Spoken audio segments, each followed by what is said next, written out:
So never, never interrupt me, okay? Not if there's a fire. Not even if you hear the sound of a thud from my home, and 1 week later, there's a smell coming from there that can only be a decaying human body. And you have to hold a hanky to your face because the stench is so thick that you think you're gonna faint. Even then, don't come knocking.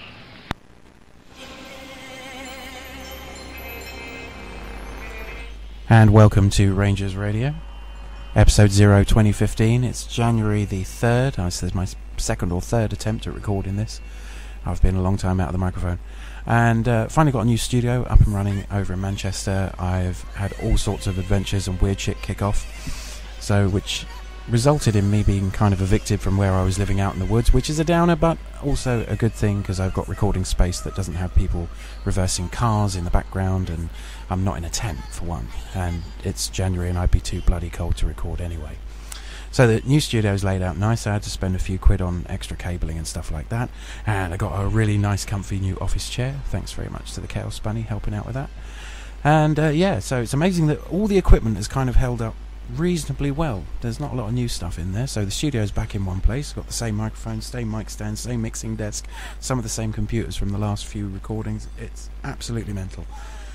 So everything's plugged in. We don't have Skype capability just yet, but hopefully we're going to have the capability to get some really cool news and music and some good chat over the next forever. I'm going to start off 2015 and say we're just going to carry on recording once a week, every week. If you don't know the email address already to send your news and views and ideas and stuff, then that's v4v@earthling.net, and the website is rangers.com.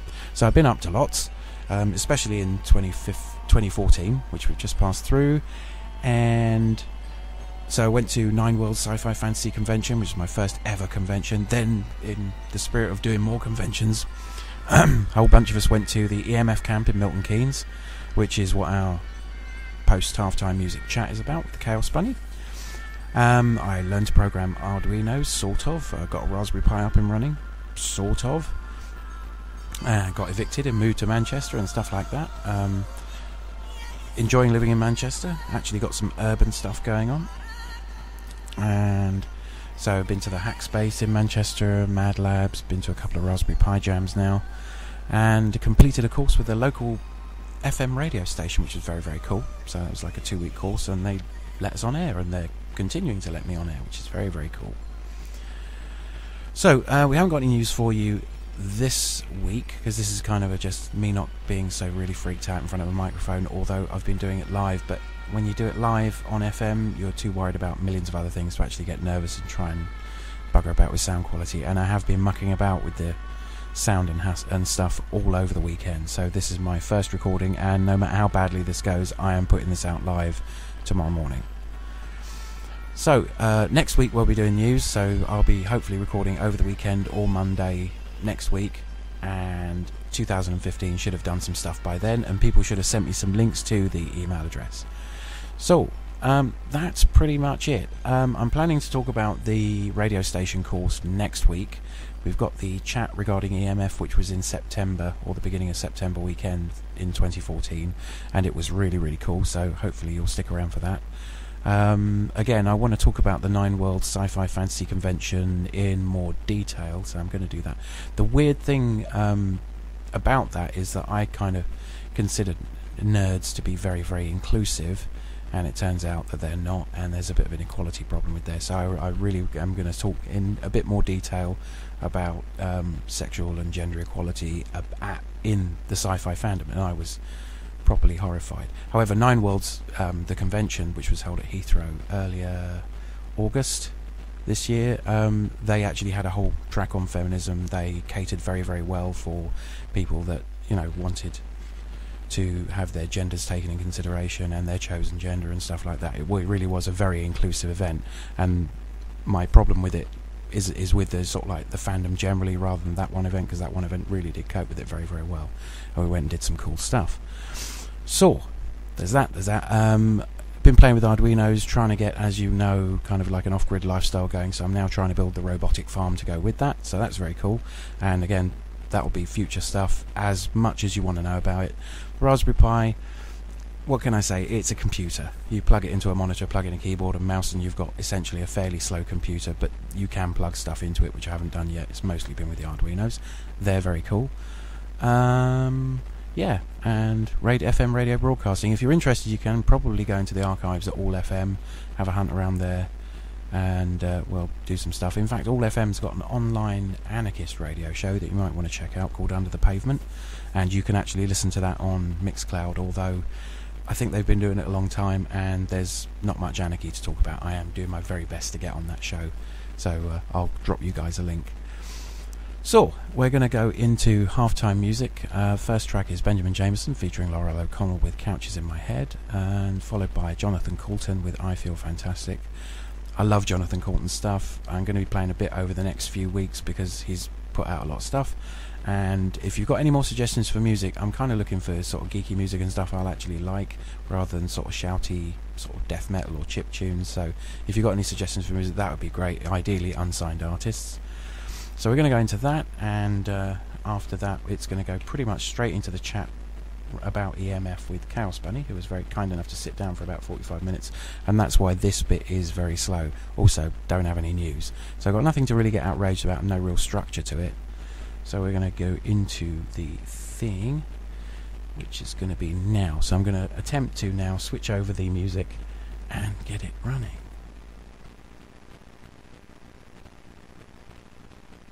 1, 2, 3,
4. I've been breathing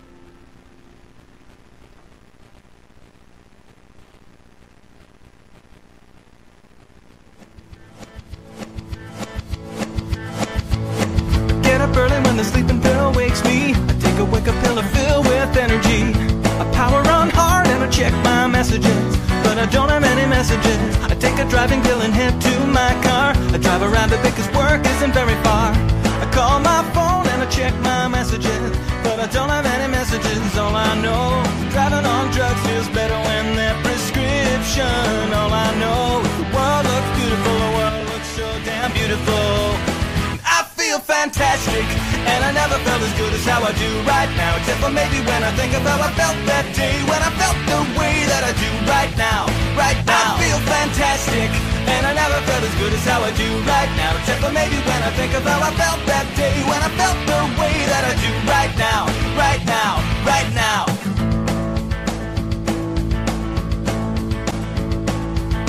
Work is anything but quiet these days. I try to mitigate my concentration haze. I can see the day unfold in front of me, so I take the stairs and hit the gym. The phone is ringing when I get to my desk. Well, plus the stinging's now a sharp pain in my chest. So I take a call the next and just chill. And then it's time for lunch again. All I know is work is easy when you don't stress out about deadlines. All I know is to take my medicine. I always take my medicine. I feel fantastic, and I never felt as good as how I do right now. Except for maybe when I think of how I felt that day, when I felt the way that I do right now. Right now, I feel fantastic, and I never felt as good as how I do right now. Except for maybe when I think of how I felt that day, when I felt the way that I do right now. Right now, right now, right now, right now, right now, right now, right now. Sometimes I'd like to slow things down. Enjoy the moment. When I look, the moment's gone.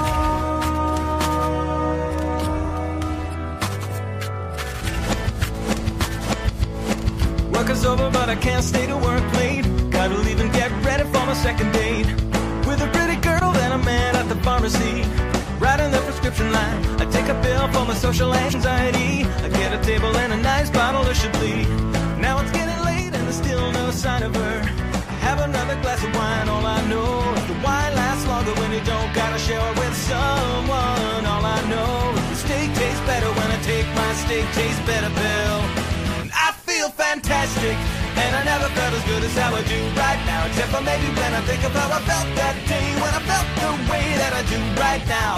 Right now, I feel fantastic, and I never felt as good as how I do right now. Except for maybe when I think of how I felt that day, when I felt the way that I do right now. Right now, right now. So, as promised earlier in the show, clever thing there, time travel, where I'm now here with Chaosbunny, and we're going to talk about our weekend at EMF. I have no idea what to say.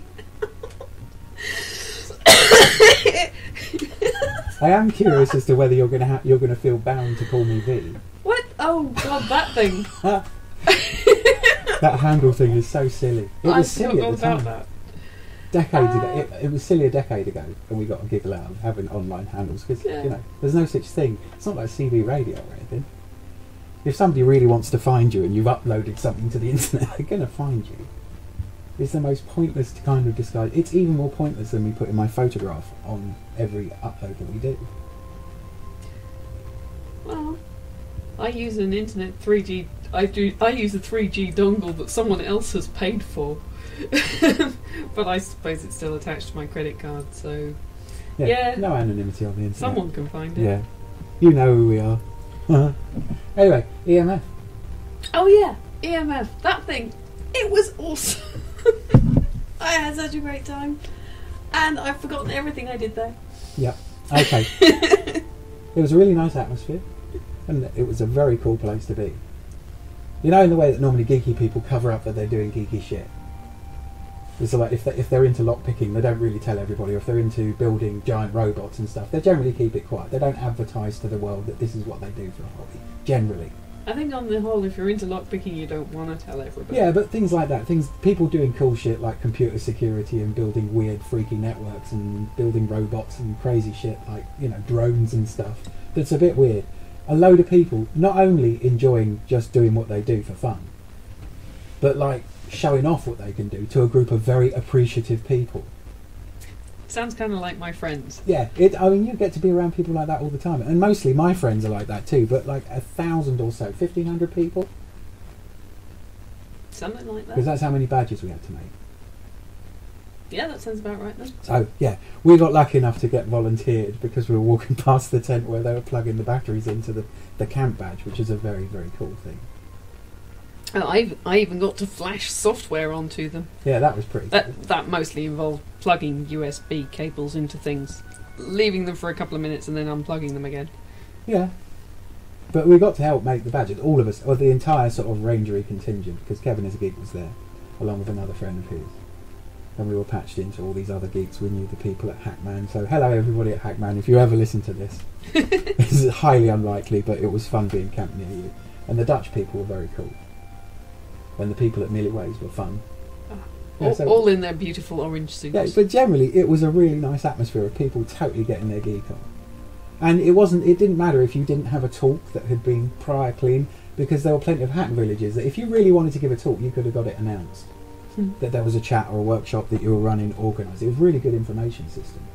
Yeah, they were throwing things out on the Twitter account. The Twitter account was telling everybody of all the changes. It was really high tech, because we had power to the tents as well.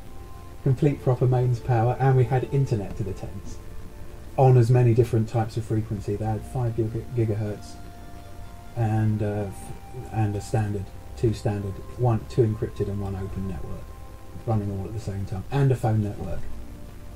So people brought along a cell phone network. There were not enough people using the local cell phone network. Oh, it was cool though. There was a good 50 people or so. Need more people with dual SIM phones. No, well, I did say to the guy, seriously, more people would be interested in this if you had advertised it better. Oh hell yes! Loads of those geeky people, because I actually bought a phone and you already picked up a SIM. I have so many spare handsets. If I'd known there was going to be a local mobile network on the field, I could have brought them with me. I could have lent out so many. Yeah. That would have been. That's what we should suggest next year. If you've got an old unlocked phone, bring it along and lend it to, or give it to the network, who will keep a box of them, and any that aren't used up by the end of the weekend get sent over to charity. So you can go and pick up a free play phone. The person doesn't want it anymore, is glad to be rid of it, glad not to have to throw it away and that it will be used. The person that gets it will get a free round the camp phone conferencing system for the weekend, and the battery will last all weekend too. Yeah, stupid phones have way better batteries. The phone book was on the internet, so you can make free phone calls and use your smartphone as your address book for the dumb phone without having to load That's up any if you numbers. have a smartphone. Yeah, but it would have been really nice because everybody put their handles on. Everybody kind of knew. If you knew somebody that had one of these things, then it would be obvious that that was the person you knew, because from their handle. Because most hackers have online handles for spurious reasons. reasons. Everybody guesses mine. Yeah, by looking at you. But yeah, no, it was really fun. That was fun. Camping was nice people to be around. Everybody was mellow. There weren't any really thoughtless people there at all. Oh, well, you know, not that I really noticed. sort of few and far between. People weren't thoughtless. They flirted with you. No, there was a duck crash though. There were a few home-built electric vehicles. One was a giant Bath rubber duck, and Which the other crashed. and the other one was a big track, which was far better designed. and they actually had a race, and I'm so sad I didn't get that on tape.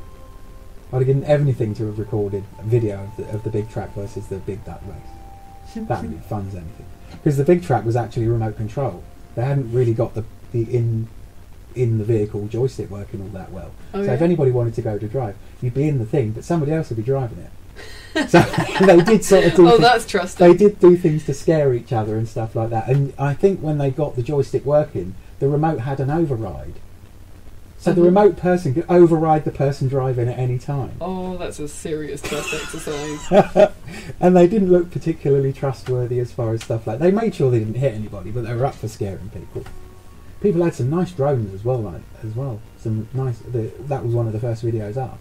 Was an aerial video taken by one of the drones. You see, that's the bit I find a little creepy. It all starts to get a bit Matrix there. Yeah, but you know, drones. I think it really annoy. I'd like to see, if you were properly going to protest against something, like in a really organised protest, as in we're going to make things difficult for people and show that we can type protest, you know. Okay. That would actually achieve something. Then the protesters having their own fleet of drones that were more or less uncatchable would keep police acting within the law. It's an interesting theory. I'm kind of into sanctioned use of drones in the way that the military claim they sanction the use. I think they're like a sanctioned idea, just on a general understanding, a moral code, if you will, that you will only film things if you have like an artistic reason or you're doing something in the interest of the public. Well, in the UK, legally, you can film in any public place. So, as long as your drone's over a public space and not into I'm hugely into something that when a government does it, it costs £2 million a pop. When Bob in the street does it, it's about 50 quid. I'm all for it being completely reachable. That technology, people have just researched it, and you can build one for like 50 quid. If you go online and you just look at the very simple plans, it's really not a lot of work, and you will have a surveillance drone. So it's no longer a question of who has money gets to spy on who. I suppose that's fair enough. Is this what we call droning on? Yeah, sorry. No, I've always liked the idea of just people owning them, to make governments go, oh, there's not much point. I'm all for like cheap technology defeating military-industrial complex. The internet, for example. Sure. The disposable mobile phone. You know, the things that governments are always... The nice thing is now governments are chasing us for technology. Well, if there is something sufficiently powerful internet-wise, or to computing power, or a tool, or an encryption, or a piece of software that makes people more powerful, it takes a long time for the government to catch up to it, by which time the next thing is usually halfway through development. Yes. So the technology curve is no longer in the hands of the people with the most money, it's in the hands of the most bored kids. The whole Napster thing. Well, it's the whole hacker thing. It's all like the hacker type people are creating products well ahead of the curve, so that they are the leaders in that technology. It is generating industries behind it. Those people will, if it's an industry that's going to take off, do well out of it if they pay attention. So now geeks are first to the market with anything. Yeah. Okay. Yeah. So that's why I like the hacker thing. So EMF. Yeah, that was great. Went to some workshops. Oh, we did. Even my pet rocket scientist had a workshop. Is that a workshop or a talk? Oh, no, that wasn't a workshop. That was a talk. That was right. Well, I suppose somebody did get to come up from the audience and set fire to a rocket engine. That was cool. In a tent. And blow things up on stage. Yeah. I'm amazed they went for that. Because we would have had to have discussed it with them, you know. Because when he turned up, he was like... he had a really detailed I need risk to go and get assessment. set up because there are explosives in the back of my car. And Yep. they're, like, not guarded. And I'm supposed to guard them. They're not supposed to be out of my possession at any time. Full detailed risk assessment. Yeah. No, that's just sensible. I've never read his risk assessments. I ought to. I think it would be a bit of a giggle. Oh, no, seriously. John's talk was awesome. It was really fun. As was the sex, drugs and rock and roll talk, which I hugely enjoyed. What was her name? Zoe something. But she's actually got a book out called Sex, Drugs and Rock and Roll. I will try and make sure there's a link in the link section of the end of the show, of the show notes. Download those as well. Zoe Cormier. Yeah. That's it. I remember the thing. And it was a hugely interesting talk about philosophy and psychology with sex, drugs and rock and roll. She was a whole lot of fun. Yeah. Apparently marmosettes do not party.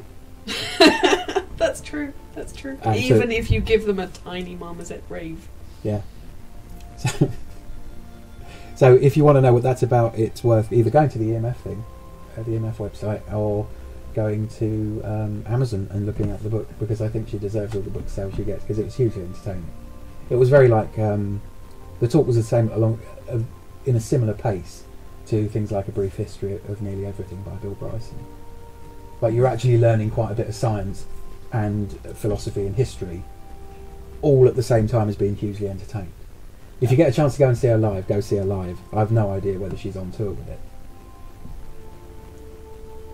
I wish they could have got to Cory Doctorow. after I've walked across alligators to be in the talk with Corey Doctorow. As it was, Ben Heckendorf. Ben Heck. Oh yeah, Ben Heck. Yeah, Benjamin J. Heckendorf.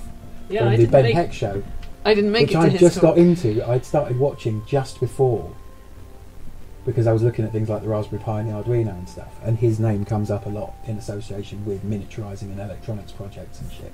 Mhm. So I was looking into the Auto Farm thing, and he was at EMF, as was Simon Singh, Yeah, yeah. with the Operator's Guide to the Enigma Machine, which was a brilliant talk. I thought I knew it would be good, but I thought it was such a dry subject that he'd have trouble making it funny. Yeah, Simon And Singh he is did. always funny though. Yeah. So if you ever see Simon Singh giving a talk about anything, do not pay attention to the title of the talk. Just go. That's the moral. If you've never been to a Simon Singh talk before, you'll look at it and go, because this one was the User's Guide to the Enigma Machine, Oh yeah. and it was just like how to use a cryptography device. He makes maths And funny. he actually made it hugely entertaining. It would be the sort, because I'd seen him talk before on 9 Carols and Lessons for Godless People, Nerdstop, and he was on that, and he made it really funny. Funnily enough, Richard Dawkins and what's the Dr. Tyson, deGrasse Tyson, Neil deGrasse Tyson. Him and Richard Dawkins talking is hilarious. I've got that somewhere on video. Nice.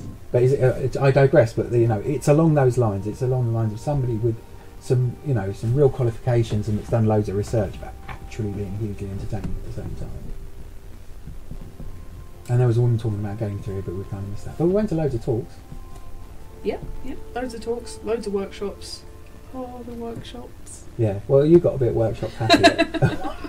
You spent all of Sunday. I spent most of the weekend basically hammering things. It was very cool. Yeah, the blacksmithing was fantastic and booked out all weekend. And deservedly so, because they were fucking good at teaching people to do stuff. They were awesome guys, and they were going, absolutely to their credit, they were going from something like 9 in the morning to 10 o'clock at night with, it didn't look like any breaks. Yeah, they weren't really shut up a lot. They had a crazy schedule, producing solid work from everybody. Yeah, I don't think anybody actually was able to fuck it up. Yeah, I didn't see a single person not walk away with what they'd intended to make. Yeah, they were incredibly good teachers. And it was kind of interesting that it was a very physical thing. And you could see every geeky person could see the point of being able to do this very physical thing in a way that they'd probably never been about PE. Do you know what I mean? As in, this is physical effort that I can actually get behind. And you saw that dawn on nearly every person that was doing those metal beating workshops. It's not pointless exercise, it's a skill. skill. I know. That was the thing, the determination in their eyes is like, if my PE teacher could see me now, they would not believe I'm beating the shit out of this metal for hours. But I have to say, the blacksmithing workshop was nowhere near as heavy going as the silversmithing. Because with the blacksmithing we were heating the metal up until it was basically squishy, like clay. But with the silversmithing we were just beating the crap out of solid metal. And silver, it's not like it's an easy metal to work anyway. Even if you are a silversmith, it's a hassle to work with because it's so hard.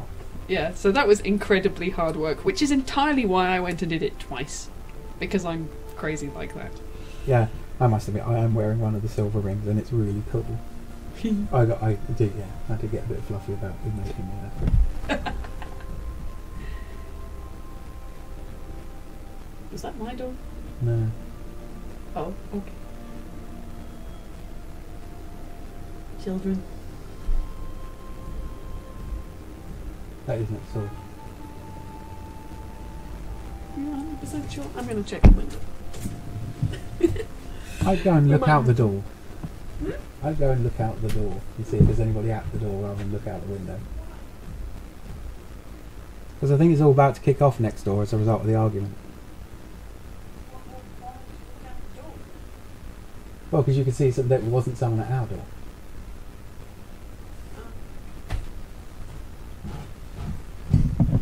which I don't think it is.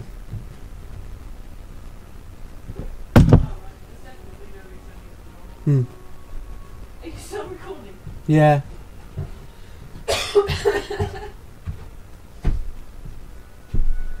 Oh, we were just getting all fluffy. Yeah, it's just as well, really. No, we were getting fluffy. A little bit. So, talks, workshops. Oh, lockpicking. Oh yeah, the lock picking. It's kind of nice to have a larcenous skill, isn't it?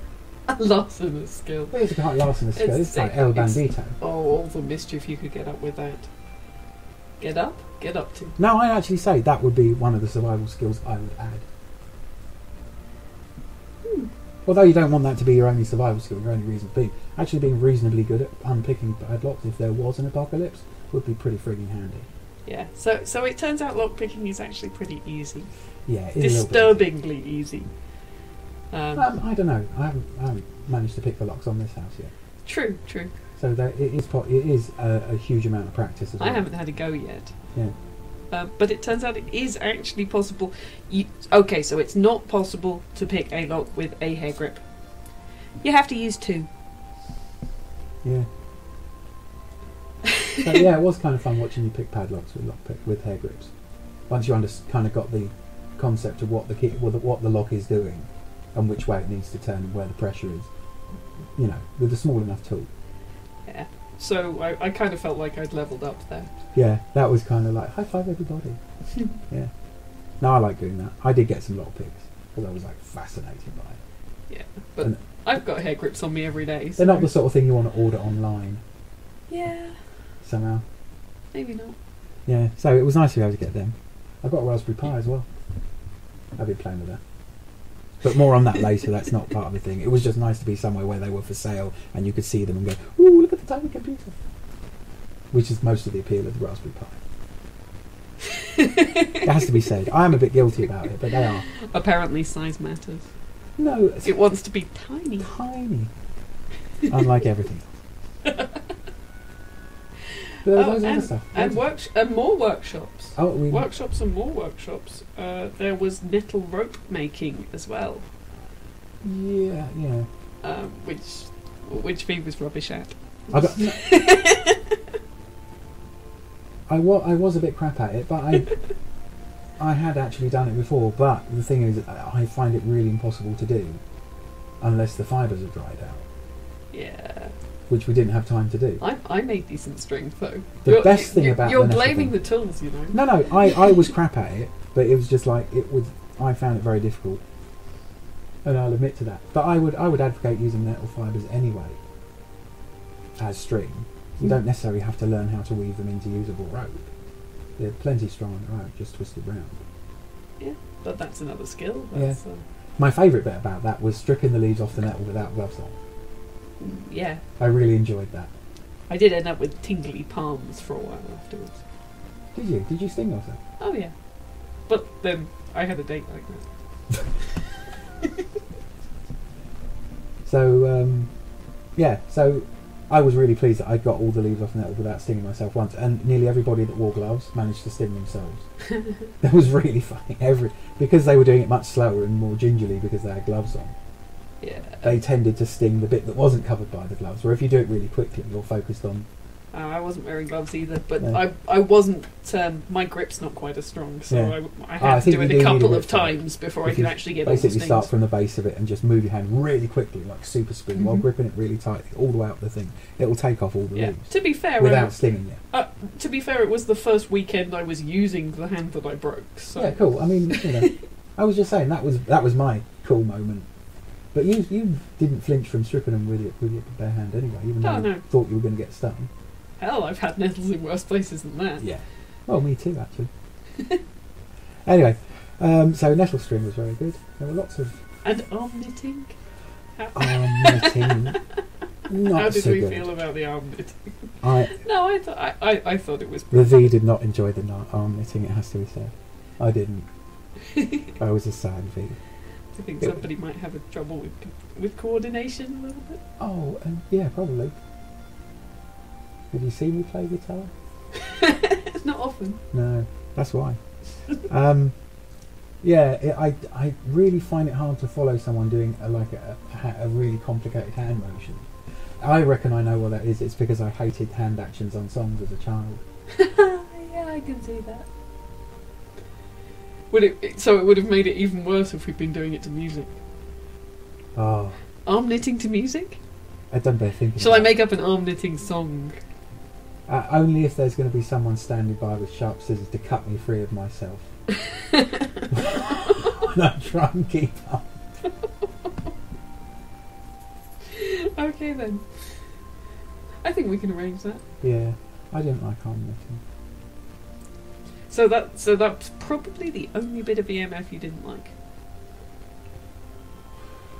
Yeah.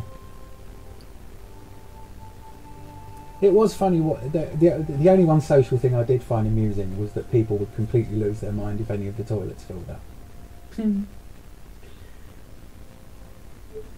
But that's because these people don't go camping. It has to be said. If you will camp a lot, they were pretty grossy by the end of the weekend. They were, but it wasn't nearly as bad as like people were freaking out that it's one of these toilets isn't very clean. But I'm rather thinking that most of these people had not been to your average everyday music festival because it was far cleaner and far more pleasant than most music festivals I've been to. Or if you've been out in the woods, your standards, what you require from going to the loo really goes down the tubes if because you are like, there's a bit of woodland over there, I'll go and have a piss there. If it would have been really bad, we would have made alternative arrangements or dug a hole or something. Go dig a hole. Yeah, it's fine. I think I'm pretty sure we actually both had spades. I had my shovel. Yeah, I had my little shovel with me. Yeah, so we would have been okay. But yeah, people did get a bit grumpy about anything being less than sparkling clean, which what was essentially a nerd version of a music festival. Yep, in a field. And there was music. They could have been done with. We could have done with some more dance-friendly music. Anyway. It was all a bit. And I don't really dance a lot. I would have just liked some sort of party that wasn't Nintendo chip tunes or shit. Because now it's nicely ironic, but when I was a kid, you'd hear that all the time. It just drives you crazy because you wanted to play the computer game. I did play Nyan Cat for you. I did that especially for you. Okay. Yeah. Oh yeah, we rickrolled this. We Nyan Cat rolled the site. Is that what it's called now? The Nyan Cat version of Rick rolling. Yeah, Nyan Cat rolling. Oh, we got Rick rolled back. I think it needs something snappier.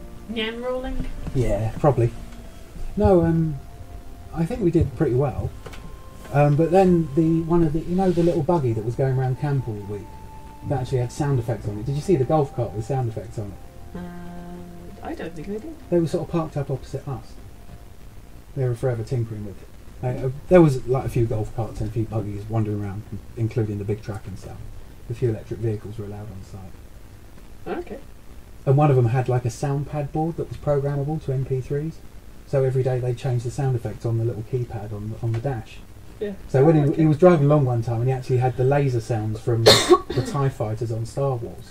So tear. Somehow that managed to entirely pass me by. But he had Rick Astley Never Gonna Give You Up as one of the punch sounds. He Rick rolled us. That's why we knew Nyan Cat. Oh yes, that was why I started Nyan Catting. Yeah, it was a fun time. We had radios for a little bit of the day. We did. Played with them, we were geeky. That's why I didn't go near the ham radio people, because you didn't have a licence. If they'd have said, oh, who's the person, who have you been talking to? And it's like, oh yeah, my partner's out there, sort of like on one of the radios. Oh, does she remember the RSGB? No. Has she got a ham radio licence? No. Hi, this is me, I'm doing something illegal. It's technically illegal. It has to be said, if somebody reported you to Ofcom for using one of those radios, Ofcom would file it very thoughtfully in the B1N. This is like, fuck off. We'd find a random woman somewhere in the UK, you don't know her address, you don't even know her name, but she was naughtily using a ham radio. Oh yeah, the chopper's being launched right now, mate. Thunderbird 2 is being dispatched to find this woman. We'll go and find her and tell her she's been a bad girl and give her a spanking. That's all we're going to do for about 6 years, is try and find this bloody woman from a photograph. Oh, piss off. Yeah, but they are kind of a bit nerdy. Has to be said, lovely guys. They have this and it's self-imposed rules. That's the mad thing about ham radio. They've decided that they want these rules themselves. It's like, duh. It's not very anarchist. It's like, you know, you can do whatever you want. Okay, we'll impose a strict hierarchy. What the fuck? Yeah, anyway. I digress. Reminds me of some folks I met. Yeah. So, talks, workshops, the badge. Oh, They made a very the cool badges. badge. Everybody was going on about the badges. We mentioned them earlier. The badges were cool. Oh, the badges were awesome. But, well, have you ever seen a convention badge you could play Tetris on? Yeah. And Snake. And theoretically, it was going to have the conference schedule electronically displayed on the tag as you went through it. Theoretically. Didn't quite get that working. And it was supposed to have a weather tag to be able to tell you what the weather was. And yeah, it had a torch built into it. The torch worked. Yeah. No, it is actually an Arduino controller. You can program it. You can talk to it and it will go, oh, this is an Arduino such and such based on the firmware. And then if you knew enough about it, you could actually contact all... Because it's got an accelerometer on it. It does And indeed. it's got a Wi-Fi chip on it. It does. And And a torch. rechargeable battery, and Yeah. a torch, and It's an elegant solution. a tiny, tiny little joystick. A really teeny tiny joystick.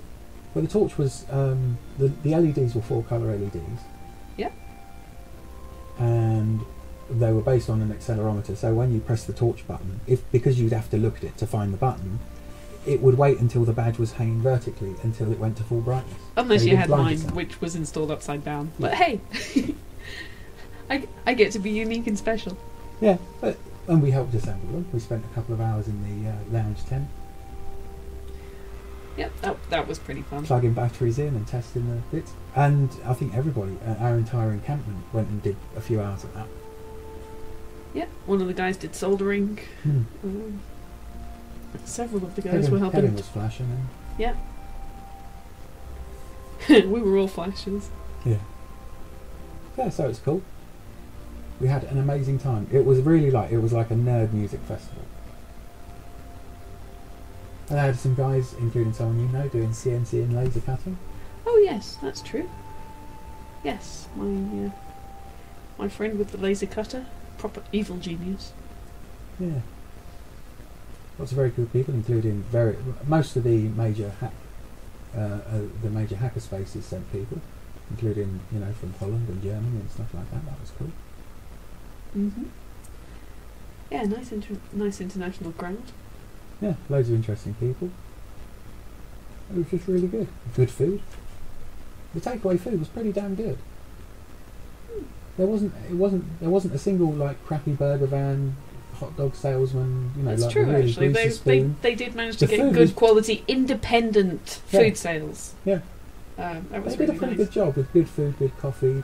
They had someone doing crepes and someone else doing wraps. There was an on-site shop which you could pretty much, if you didn't mind the markup, ask for anything you wanted, because they were quite prepared the next time they did a supply run to add what you needed to that supply run.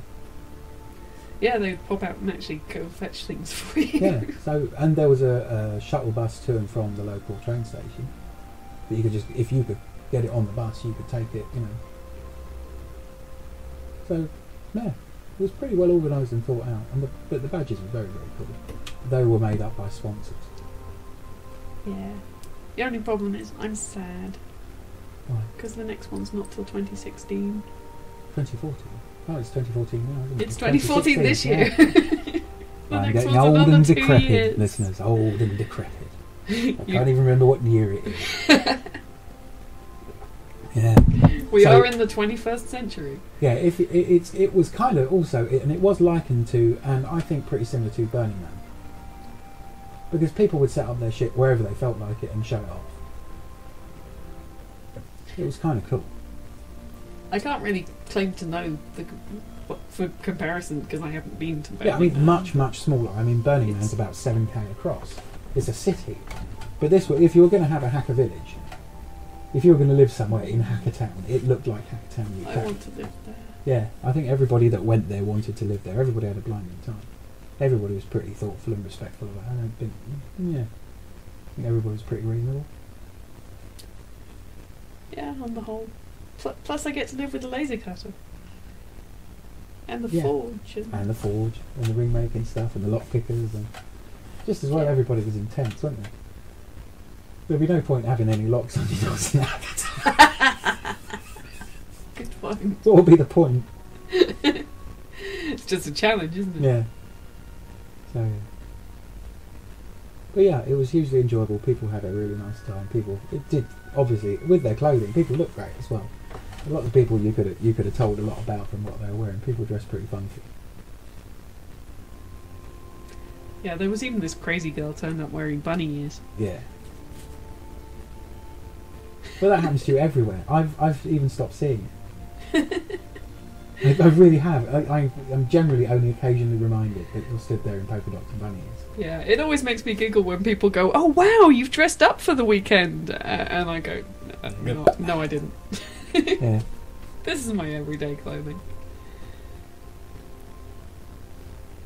So it was pretty cool. I had a very, very good time.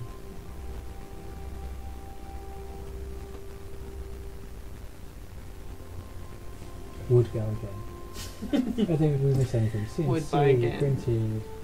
Oh, and the retro gaming tent. Oh yeah. That was pretty cool. Having a whole marquee filled with arcade machines and old computers. Oh, watching my girlfriend play Pac-Man. Yeah, and they have Ms. Pac-Man as biggest well, grin of glee on her face. which is really rare. Yeah, there's loads of really odd games and stuff. And that was running 24/7, as was the lounge. The lounge was open 24/7, and the bar was open till very, very late indeed, as I recall. And it seemed to go on through the night. I mean, I just got tired because you woke up in the morning and go, "Oh, there's so much stuff I want to do." The guy talking about hexayurts, there were conversations about how they made the badge, how they'd organised the convention. A bunch of people had built a Starship simulator and fitted it into a caravan and actually programmed a graphics engine so 3 people could play a game as crew of the spaceship at once. And this thing had special effects, light switches, all the consoles had been hand designed and were completely different. It wasn't just like a bunch of keyboards. They built all the buttons for the controls on the nuclear generator and power management and the piloting. It was all different from the gunnery position. Yeah, and I think they were showing video output in the bar. The video output from everybody's game was piped straight into the bar via Wi-Fi. So and they demonstrated the technology in the talk about how we did it, because they fired it up and the guy on stage was talking on phone to the guy in the caravan, and it was being broadcast. The sound was coming out because there was no microphone in, because they never had to speak to someone inside the spaceship. Yeah. Because they're playing the game. So they actually had a pick up in the spaceship that actually came out to the TV. So the guy had a conversation with the guy in the caravan 300 yards away, live, during the demonstration. It was mint. Yeah, that was a really cool thing. I did want to go. I never got round to playing. I missed that one. I want more. If I go again, I'm going to have to clone myself, because I need to be in 3 places at once. It was one of those things where you couldn't possibly attend everything you wanted to go do. There was that much to do, and we weren't interested in a lot. It was, but just like basically enough to fill all the days. There was very little time sitting around. Oh, the one thing it was busy. The one thing I'm definitely going to remember for next time is, if you want to do workshops, book early. Yeah, like the second they announced on the website. Like well before you actually get on site. Yeah. Don't wait until you're on site to book. Book as soon as they come out, because they were so popular. Yeah, I think next year, if the whole Rangers Radio thing builds up, I am going to try and get some recent shows to them and volunteer ahead of time to do a radio slot. Nice. Yeah. So that's my goal. We never ended up going to visit the radio folks. Well, I did, but it was unattended, which I thought was woefully, foolish, given that I was on site. And I was like probably the least anarchistic tinker with shit person on the entire site. Because, there was a site full of hackers and they left the radio station unattended. Yeah, but I was so they got close. away with it. I was so close to just walking in and just sort of find out where the main mix desk was, and just sitting down and doing a show without any authorization. I think, if I remember rightly, the only reason we didn't was there was something else. There was something else we wanted to go and do. Yeah. Yeah, but that's the problem with EMF. But I think I think that's my promise to myself. If I get this up and running and start recording regularly, I'm going to submit a tape, or we're going to submit the link to the website to EMF next year. Sounds.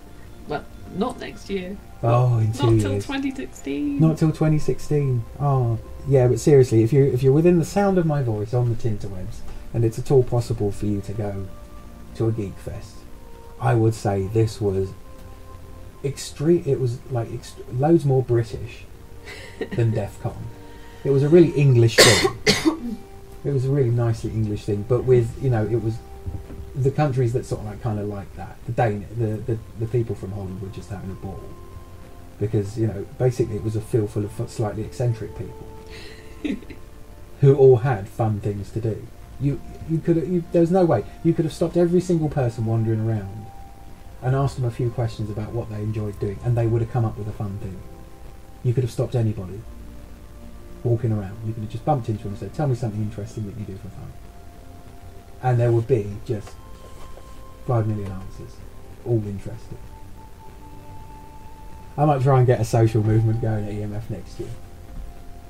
A social movement? Yeah. What do you mean by that? I mean sort of little communal areas where people that are feeling really sociable but didn't necessarily come with anybody, like a conversation arena. I think that was called the lounge. No, but I think actually set it up and sort of like, because I think it's one of those things, if you build it they will come. If you are in this circle of seats, you have basically come there so you can have a conversation, possibly with a complete stranger. Yeah, okay. They actually set it up, and I think it will be one of those things that people will meet lifelong friends there. I think it's worth a go. I think it just, you know, because it's weird, because everybody kind of knew that they could talk to anybody, because the people that were there were that kind of person. Did you notice you could walk up to anybody's machine, anybody's sort of store, especially if they were busy with a project. Anybody, you know, anybody's thing that they had made. Every single person there, I guarantee you, was pleased as punch that you shown an interest in what it is they'd spent all this time doing. Every geek wants to talk about their project. And every geek was so pleased that you were even interested, because geeky people are spread out. Generally speaking, they've got a lot more non-geeky people around them. So it's really tedious for them to talk to non-geeky people about what it is they've done. And usually the non-geeky people won't find it amusing or intriguing or fascinating. Whereas other geeks of different disciplines, of different sort of interests, when they meet someone that's built a giant big track or decided to build an arcade, an amusement arcade in a tent, or has decided that, you know, it would be fun to have a phone network set up for like 2 kilometres. You know, everybody thought, you know, their project, wouldn't it be fun if we did that? And they've then gone and learned all these skills and done it. That's always interesting to other geeky people. It's what we want to hear. We want to hear that it's possible to do crazy shit. And run up and squeal with glee and bounce up and down and play with the toys. Yeah, it was full of toys. You know, from forges, from really Stone Age type stuff, to nettle string, all the way up to, you know, drones and motorised vehicles and crazy shit like that, and, you know, sort of spaceship simulators. It cost us about 50 quid. I do think it's pretty funny that I went to a geek festival and there's all this high-tech stuff going on, and I basically spend the whole weekend learning Stone Age skills. It was cool. I'm quite tempted to actually do the fire by flint and steel next year. In 2 years' time. I think that would be a great workshop to run. Yeah, I think people would really dig that, because they dug the nettle string thing. It was like, yeah, okay, this is really primitive. This is why we don't do this, because it's a hassle. But yeah, I think fire by flint and steel, if we can get somewhere to do it, would be fun, because that's really amazing. People would love that. As a thing to learn how to do it, it's really fun. Yeah. Because most people can follow instructions, enough instructions to do it. Yeah, the only issue might be about whether or not fire is allowed on the site. You might have to figure out a way to get it off the ground. Literally. Yeah. Because it was a stubble field. Yeah. But yeah, it was fun. I enjoyed it hugely. There was just so much to do. You could, if you're remotely geeky, you wouldn't be bored. In fact, if there is a 2-hour slot, you'd probably be quite glad. Just be like, just going to sit down and not do anything. There's a lot of thinking involved, a lot of interesting ideas. Yeah, actually finding time to do things like eat and sleep. I shall put a link to the Hexia guys video, because that's totally in everybody's interest. That will be in the Recomedia. Oh yeah. And also the flyover. So if you weren't there and you were at all able to get there, you're going to be sad that you weren't there if you were at all geeky, because it was brilliant. Hugely. I'm surprised there were still tickets for sale on the day. Yes, although apparently the 2012 one sold out completely. So I wouldn't guarantee being able to buy tickets on the day for future ones. But yeah, very cool. Take the family. It was a nice site. Good showers, good loos, good food, good bars. There were 3 bars on site. Were there 3? Oh. There was one near us where we were. There was Millyway's. There was well, not quite a bar, but a beer by donation. Oh yes, that's and right. The Robot Arms up in the main complex where all the stuff was. I only had 1 beer all weekend. I was too busy doing things. Yeah, it was one of those things. We were so busy, we were sort of tired out by the end of the day. But yeah, would do again. Well worth the money every time. Yeah, I'm feeling homesick. Can I go back now? Yeah, it was the geeks have landed. Oh, that Ben Heck's talk was really funny. When he started talking into it, and he started going, and then I had to replace the Z80 chip and repower the thing, and he said, at this point, people's eyes are normally glazing over. He said, did you want to hear about how I programmed the graphics bus? And a roaring, yes! And he went into great and nerdy detail as a result. It was brilliant. It was that sort of place. I was busy hammering things at this point. Yeah, I mean, the average IQ, I must have been dragging down the average IQ on that campsite. Seriously. If you calculate my IQ, would have been dragging it down slightly. There were some smart people there. They even launched a near Earth orbit balloon, a weather balloon, while we were there. Oh yeah, I and forgot tracked about it, that one. which we didn't get to go see. There was so much cool stuff. It was just jam packed full of groovy things and stuff people had made. It was the ultimate craft fair. It was like a high tech craft fair. Is it more a skills fair? Yeah. But definitely, and also if you're the sort of person that can teach people something, that is the environment to do it in. Because there weren't a whole lot of people selling things. There was only the one shop on site, but everybody was learning and sharing skills. I must admit, I bet it would have been a cool thing to have a few more people selling tech on site. Do you think? Yeah.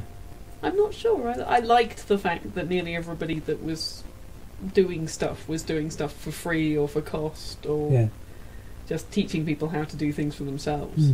I liked the fact that it wasn't heavily commercial. I would have kind of liked to have seen a non-profit organisation or two that was doing something along those lines. That was an alternate sort of business paradigm. Yeah, possibly. So educational systems that could do with selling a few of these, so the money goes back into. I kind of like to see that. But yes, definitely volunteering for various things. EMF 2016. Yeah. I do want to help out. If I'm alive, I'm going back. Yeah. So that's all we have to say about that. There will be links to the website, the wiki, and the Twitter site for EMF, because all the talks are going up online. So they'll announce when those are up, and details about all the other stuff. And probably, if you leave yourself on the Twitter account, it will be EMF 2016's update. And I thoroughly recommend, if you're at all able to go, it's well worth it. Oh, yeah, can't agree more. So this is V and Chaosbunny signing off. We've had a great time chatting about it. Hope you enjoy it, and we'll put you back to the rest of the show.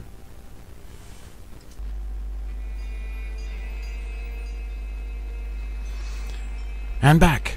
So that was me and the Chaosbunny talking about EMF Camp, which was absolutely brilliant. There's another one in 2016, in case I didn't mention that on there. That was a pre-record. And go. Just, if you're listening to this and you've got the opportunity to go to anything like it, go. It was absolutely fantastic.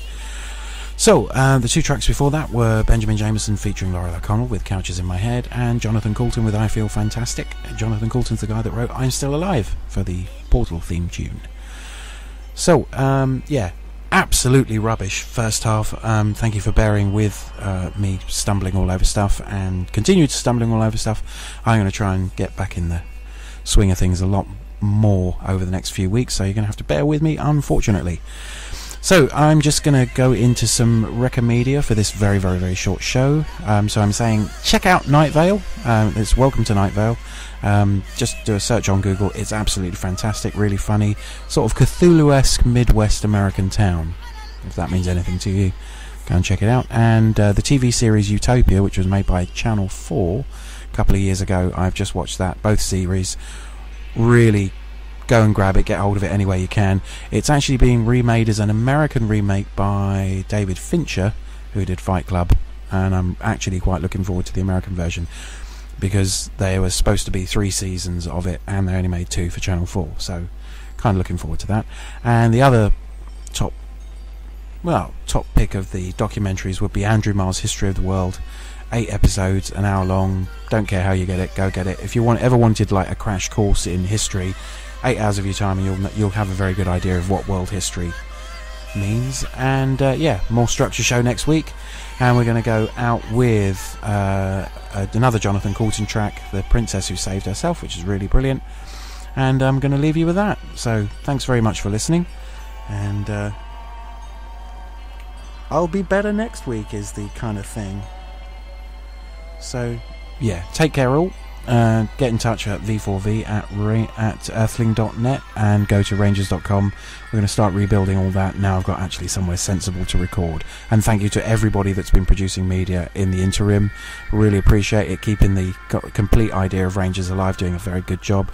Rangers Oz, and also the Rangers A to Z being done by Orange Angel, Rangers Oz being done by Harlequin, and everybody's done a really good job. And anything that was done in the interim that we've got uploaded to you was really, really cool. Thanks to everybody who's sort of staying in the RC and keeping this whole idea of a community media show alive. So we're going to go for that, and see you next time.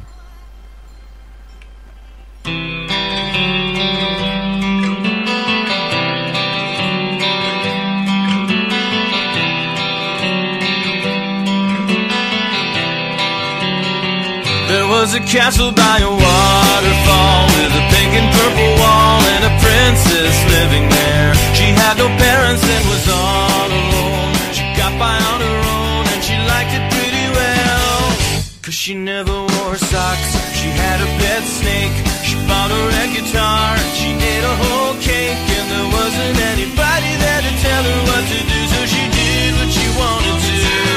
Everybody knew the story of the princess who saved herself.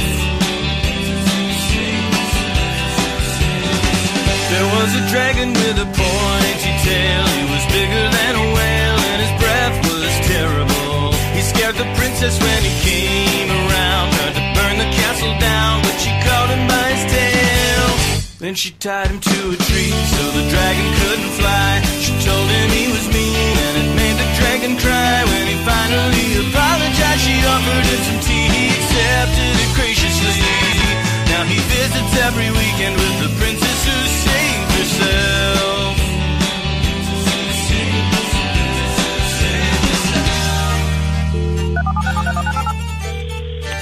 Hello? Hey, beautiful. Prince Philip. Oh, hi, Philip. Yeah, we met at the ball. I was the handsome one. I was wearing Hey, Philip, tell me if this sounds like a phone hanging up. Yeah, it totally does. Hello? Oh, I see. Here we go. Hello? V5 I smell the... Oh, come on! There was a witch who was an evil queen. She was wrinkled, old and green, and she hated everyone. She saw the princess in her silver gown, put the poison apple down, asked her where she bought her clothes. So they got the witch a dress, put some makeup on her face. They started up a band and the dragon played the bass. Every Saturday they play until their fingertips are sore. Mostly math, rock and cuddlecore. And they call themselves the kingdom of the princess who saved herself. The princess who saved herself.